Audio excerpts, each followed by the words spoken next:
Hello, my name is Ellie Mims, and today I want to talk to you all about body language.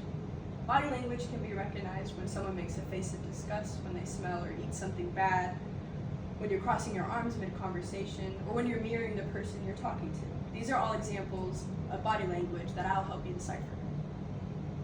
Today we'll examine the two ways body language is perceived, through positive and negative body language, and then I will talk about the different ways we decipher it through everyday situations.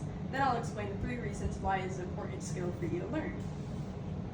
Knowing how to read body language allows you to read people, making human interactions easier to understand.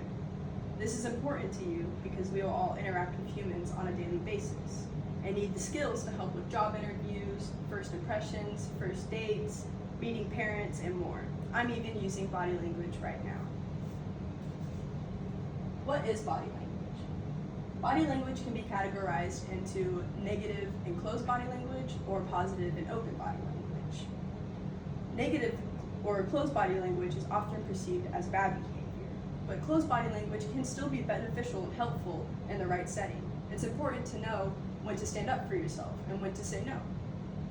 As mentioned in Edwards' article, How to Read People in Decode 7 Body Language Cues, there are micro-positive and micro-negative signals. Some examples of micro-negative signals would be glaring eyes or crossing your arms. Both of these would naturally turn someone away. Some positive body language is more often perceived as good behavior, because for the most part it is. We use micro-positive signals through smiles, eye contacts, and handshakes to seem more inviting, but these behaviors can be easily tricked and faked. Both negative and positive body behaviors can be used to get you far in life and to understand the people around you. Now that we know the 2 ways in which body language is categorized, we can recognize it in everyday situations. How do you read body language? Well, first let's talk about some examples. Some examples of negative body language would be avoiding eye contact, blocking, like with the mouth or the eyes. Keeping your head down is an example of showing shame, and facing your feet away is another example of a micro-negative signal. Some micro-positive signals would be eyebrow raises, head shakes, mirroring, face feet toward you, and head tilts. Like dogs, we tilt our heads too when we get interested in stuff. Because humans are confusing, so are our mixed signals. So hands, feet, eye contact, smiles, and more all mean either, depending on the manner. But body language tells more than words alone. Nonverbal cues can be just as important, if not more important, than words.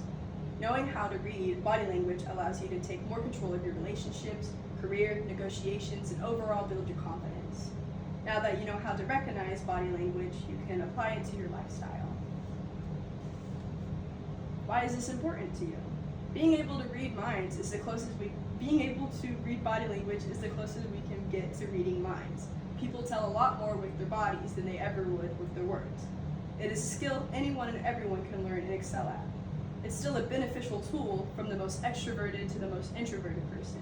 You don't have to be the loudest in the room or the quietest, you just need to know these skills.